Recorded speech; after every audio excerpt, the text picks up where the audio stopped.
So let's start with something hopeful or humorous. Has anyone seen anything good out there? Anything they want to share? Anything that is bringing them a little spark of joy or hope? I think it's going to be sports. This is the sweet spot of the year where NFL, college football, and college basketball are all sort of in swing. And so it makes for good TV every night, where I don't have to be inundated with all the things wrong with America and democracy. I can just think about the North Carolina Tar Heels. That works for me. Absolutely. That's important. That's fair, Ted, although after the Yankees lost the World Series, I can't. Sports is nothing. It's a little painful for me.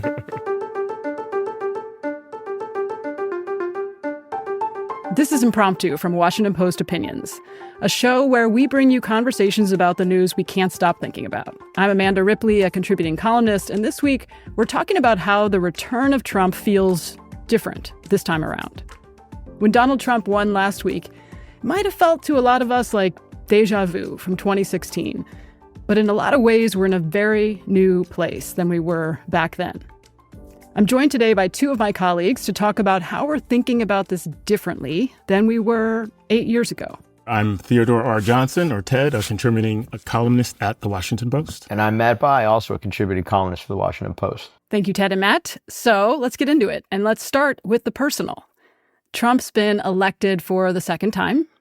How does this time feel different to you 1 week after than it did in 2016? In 2016, I was shocked at the outcome because I didn't think Trump could win.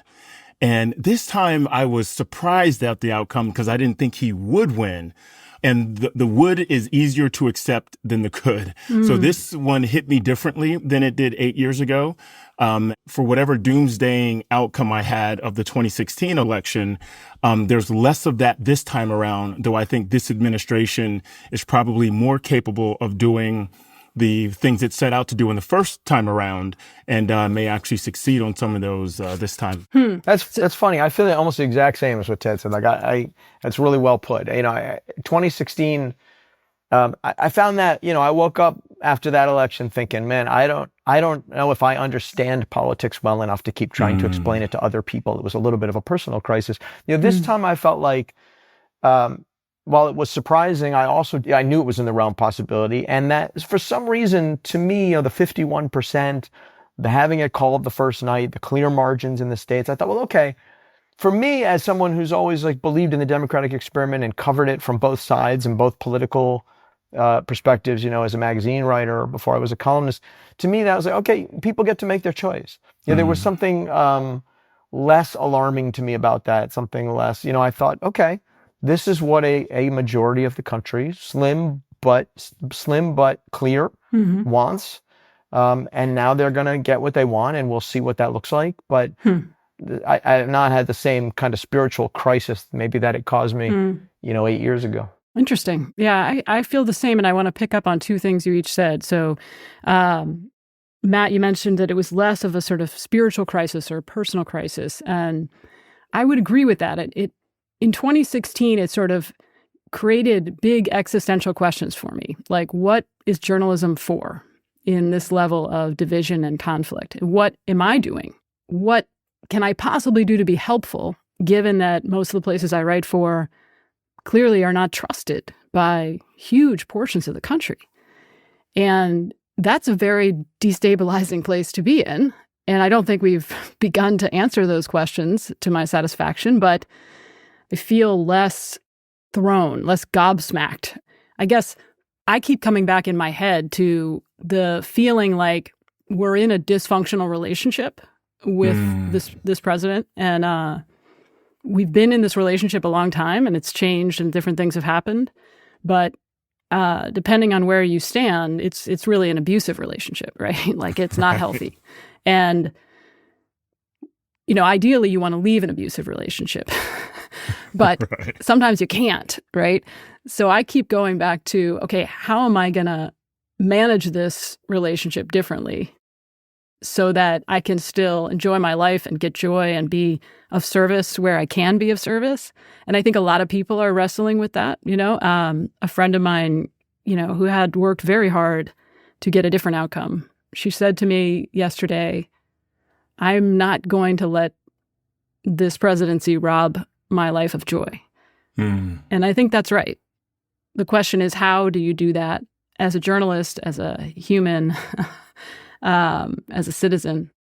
And for me, I guess one thing I'm not interested in is, and one thing I've not done, I have read about no polls this time around. I did not watch the election coverage Tuesday night, and I would highly recommend both of those things. None of those things served me in the past, and not watching them was a great use of time. And then now I would like if there was a button on my Washington Post app or my New York Times app that just said, only show me stories about what Trump does, not what he says, because this is not a normal politician, right?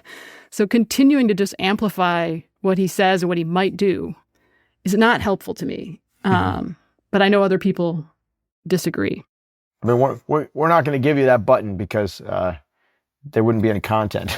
I do some screenwriting and I do other things so I don't consume news sort of 24 hours a day as in the way that I did when I was, reporting daily on things or for a magazine. And it's funny, in Hollywood, they say, there's a phrase that comes up a lot is, do you want to live in that world? It's basically like you can give somebody a great script and they can say, I love this. I just don't want to live in this world, right, for the next couple of years.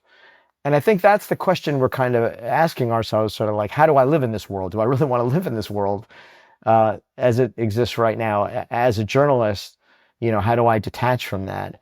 And, I just think people have to find a balance. It's funny. I tell you what I've been thinking about, because I do have friends who are really struggling with anxiety over this. Multiple friends who tell me they don't want to read anymore and they don't know how to balance their lives. And people who I think are probably actually depressed clinically about this election and who are in my life. And what I've started to wonder in the last couple of days is have we fulfilled our responsibility as journalists? That we warned people for the last year, 18 months. We said on the Washington Post opinion page, I said on the Washington Post opinion page, this could be the death of democracy. Our system of government is at risk. Our society is at risk.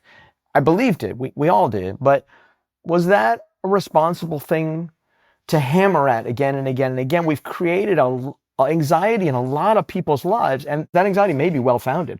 We may be at the halcyon moment right now, and 6 months from now, there's a version of this Trump administration that is dictatorial and that is a departure from everything we've known. But there's also a version of it that's just a really bad, extreme president. And I think keying people up to the extent where they can't cope in their lives because of what they've been reading for all this time, I'm not sure we did the service we intended to do. Yeah, I think for me, I'm looking more local to find sort of green shoots of future democracy or of hope in the American experiment. I think the lesson that I'm going to put into practice is if I want the country to be less polarized, if I want it to be less hyperpartisan, then I'm not going to participate in the things that lead to more toxic polarization and more hyperpartisanship, like not talking to people who vote differently or who support one candidate over the other. Chances are, especially given how the popular vote is coming out, that people that you think didn't vote for Trump in this instance did. And the relationship you had with them 3 months ago, why should it change demonstrably because they made a different choice than you on election day, even if all the months or years leading up to that decision, was a friendship or they were a good neighbor or the relationship was amicable. And so I'm not going to let the way I treat my neighbors be dictated by sort of the binary in the party system or sort of the hyperpartisan games played in DC. It's difficult, but then the second thing very quickly is I'm also curious to learn what about Trump made him more attractive to more people this time around. And I don't think it's because he got more Trumpy. He's who he's been forever. So what is it about the American public that made that option more attractive this year than previous years, certainly again on the popular vote scale? So that's what I'll be looking to get smarter on. I agree with you, Matt, that I often wonder if we are serving people or just getting them so upset and distressed. I feel like a lot of those stories about what Trump might do were necessary and good. The problem for me, at least, as a reader, is that I didn't know what to do with that energy. So once I knew to be afraid, very afraid, I didn't, other than vote, right, which I was going to do already, I feel like part of what we could do differently, maybe starting with this conversation, but in many ways, is think more broadly and creatively about what we can do, right? Not to necessarily get a different outcome, but sort of cover that as rigorously as we cover the problem and what might be. I was reading a book by Sam Daly Harris about how citizens can influence democracies other than protests and signing petitions and voting. And he's a big fan of scheduling a meeting and going to visit your member of Congress from your state across the aisle and preparing very thoughtfully for how you do that. Many of us don't have that option, right? At least here in DC. Or if you're in a state, your representative and senator already on your political side. But to Ted's point, is there an opportunity there, if you are in that category, where you could have a thoughtful, genuinely curious conversation with a staffer or a member of Congress from your state? That is, the research shows, way more impactful than most things that we think of doing, like sending emails and postcards and whatever. So that's one thing. I wonder what you think about. In the past, we saw a lot of resistance movements and protests. Do you think that'll happen again? This energy has to go somewhere, right? So where might it go? I mean, I personally, I don't think the resistance idea, I was never really on board with that in 2017. I'm not really on board with it now. I don't really take this view of politics. I think we've reached a point in this country where half the population accepts the results of an election and half the population sees itself as living outside the system until it can stage another successful takeover. So, we sort of have, we don't have everybody bought in. You mean depending on who wins? Project. Depending on who wins, yeah, right? I mean, gotcha. if the right takes over, you have resistance and sanctuary cities and, lawsuits. And then when the left wins, the right says they're not legitimate and they didn't win the election, and, on and on we go. Look, there could be a time for civil resistance to what this administration wants to do. I don't think it's out of the question. I think, certainly if President-elect Trump, when followed up on some of what he has said he intends to do, it would strain the bounds of what's constitutional and what's American. I don't agree with him on almost anything, but we're not there right now. And I think that the thing I hope people would do is to take part in the project, not to resist, not to stay outside of it, but, to wait and see and be heard and try to have a positive influence. And I think the same is true, for us in the media, to grapple with the fact, the unavoidable fact, that some of the people we are speaking to, not a majority perhaps, but some of the people we are speaking to as opinion columnists at the Washington Post, voted for Donald Trump. We are not speaking only to people who agree with us or only to people who can't imagine having done that. We are speaking to a broader audience, and that should be an opportunity to look at this moment as broadly and as open-mindedly as we can. So I guess the two quick things I would suggest is, one, again, sort of the civic space. We've got a national anniversary coming up, year 250 of the country in 2026. Trump is, for all intents and purposes, going to be president at that time unless something changes. So how can we leverage these things to build sort of connection in the country that isn't surrendered to the politicization of the moment that's surely going to come. So that's one. And then the other is, how do we leverage liminal spaces, places where politics aren't primed, to create connections among sporting events, comedy events, music, art? How can we use those places where Americans are pretty much on the same page more times than not, instead of priming everything with politics and then leading that thing to be weaponized and another source of division? Yeah, I mean, it's such a good point that I think one of the things I regret the most for the country and for my kids, particularly, is that we're not going to be able to put politics, at least for another 4 years, into the background, into the context of our society, as opposed to having it be so far at the foreground. I think my kids don't even remember a time when politics was just a piece of the mosaic of American society. You know, it was something SNL did a skit on Saturday, but it wasn't necessarily something you thought about every day of the week. You know, government was working or wasn't working, issues popped up. But the thing about Trump is that he needs that attention, that oxygen, and there's an antic to it. There's an entertainment, a hucksterism to it that demands attention and provokes reaction and becomes the sort of central theme of American life, which I don't think is healthy and doesn't yield the most ennobling kind of politics. And I'm sad that we have to wait a while longer to maybe possibly restore the balance in our society and in our lives. Yeah, I agree with you, and I'm so curious to see what ways people will come up with, including readers, to on their own try to create some boundaries, because I do think there's a real fatigue and a real yearning to put politics back where it belongs. But it's going to be tricky, as you say, when you have a provoker in chief in the White House.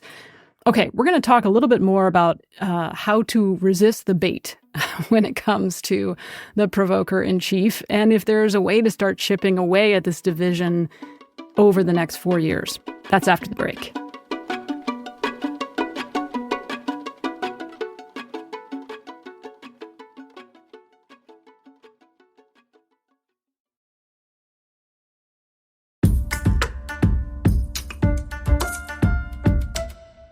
Welcome back. I'm Amanda Ripley, and this is Impromptu.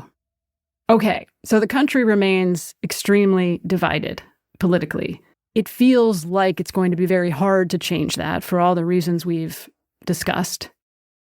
Do either of you have any thoughts on, how to think about this next phase of our hyperpolarization?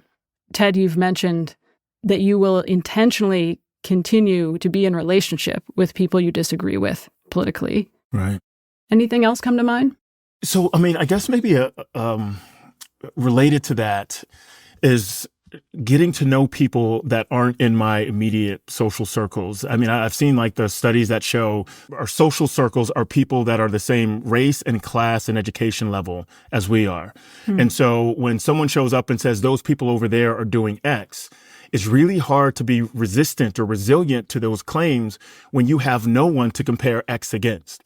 If immigrants are characterized as all drug dealers and rapists, and you don't know anyone who is an immigrant or a first-generation American, it's hard to say, well, that's untrue, what you're saying about immigrants, because you have no lived experience. You've got no relations with folks that are the subject of the conversation.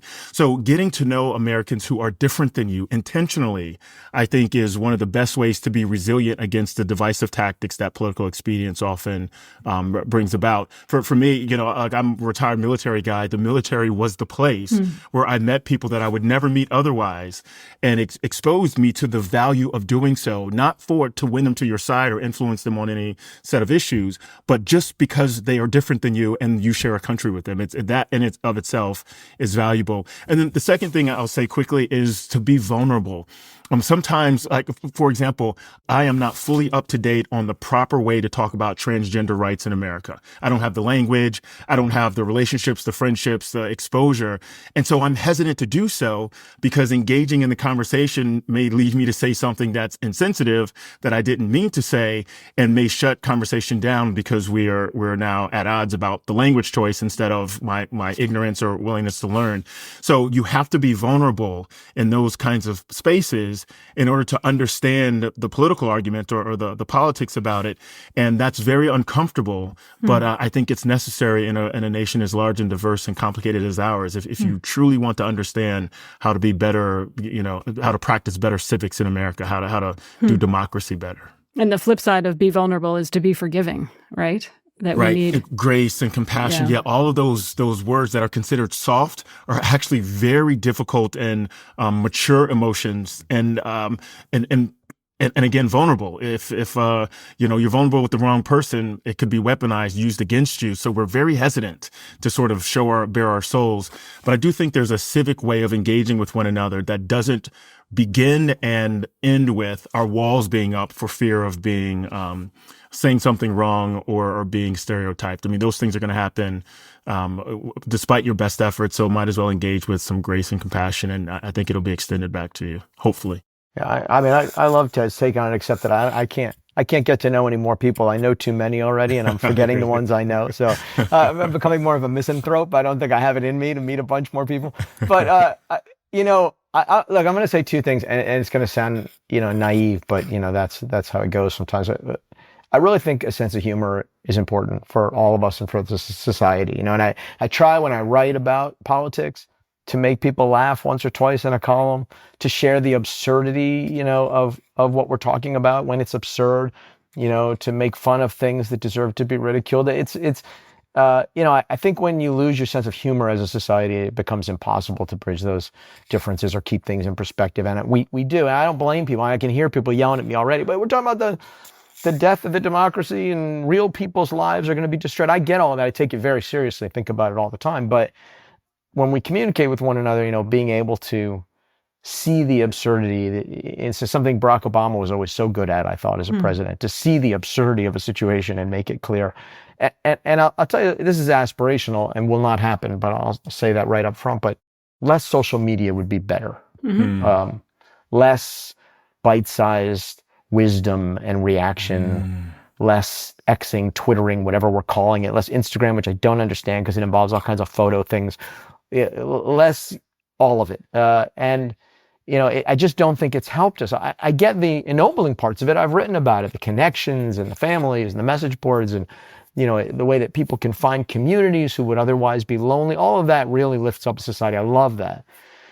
But there's too much sharing of glib thought. There's too much instant reaction. There's too much anger. There's too much listening to people who already agree with you. There's too much burrowing into communities as a shelter against what else is out there.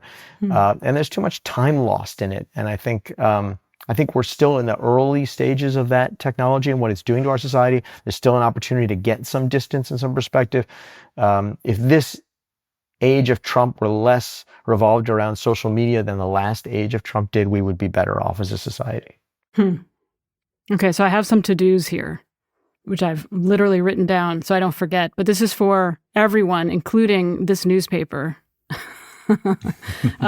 More humor, more beauty, more sports, better algorithms. Right? That's really what you're talking about, Matt, right? It's not just social media, it's the algorithms. For sure. That are not bringing us enough examples of treating people with grace and curiosity and decency and humor. We need algorithms that serve us as whole humans, not just as political agents or pawns. Political pawns, I guess, might be a better way to put it. So let's all work on that.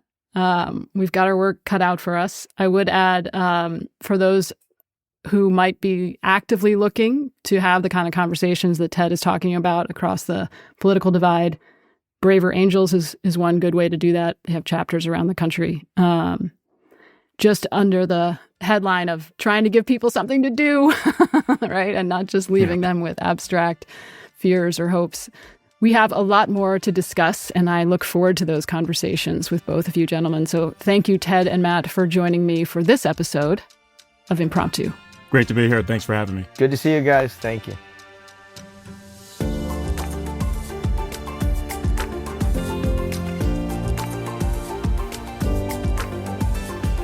This episode was produced by Hadley Robinson, edited by Damir Marusik, Chris Sullentrop, and Allison Michaels, and mixed by Emma Munger. Chris Rukan designed our art. Special thanks to Millie Mitra and Deirdre Byrne. Thanks for listening to Impromptu. As always, we would love your feedback. Send us what you are doing. Let us know what we should have talked about. Impromptu@washpost.com. That's impromptu@washpost.com. And of course, if you're liking the show, please rate us and leave a review on your favorite podcast app. Thanks. Take care.